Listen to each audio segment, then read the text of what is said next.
I was honored to be asked to present the encore presentation of the KEYNOTE-A18 study that was originally presented by Dr. Keta LaRusso at ESMO in 2023.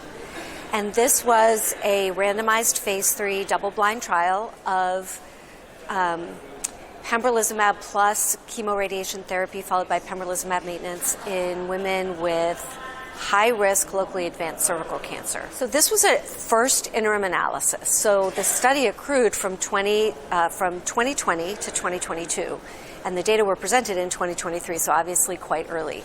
And it was a protocol-mandated interim analysis, but at the time of analysis, more than half of patients were still on study. So again, pretty early.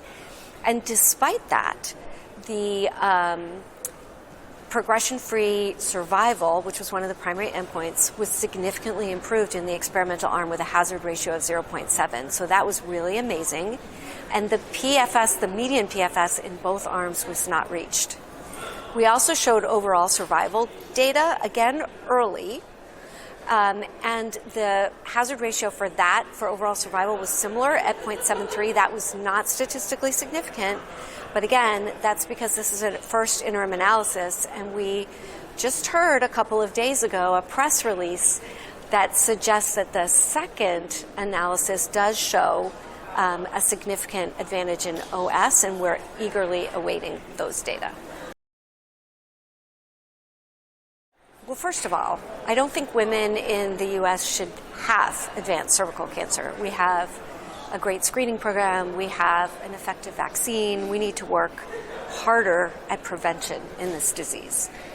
However, for those women who do have advanced cervical cancer, and where I live, there are many of them that do, and there are many reasons for that: lack of access to care, social determinants of health, socioeconomic issues, etc.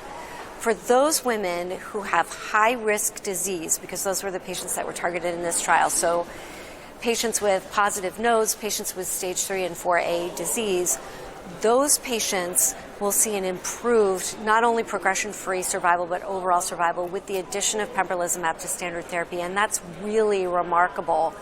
And hopefully, I'm hopeful for this, and it's too soon to say, but what would be really nice is to be able to cure people at this first presentation. That would be ideal, right? And so I'm really hopeful that the mature data will show that we're not only improving PFS and OS, but maybe even potentially curing people with the addition of immunotherapy. So too soon to say, but really excited about that possibility.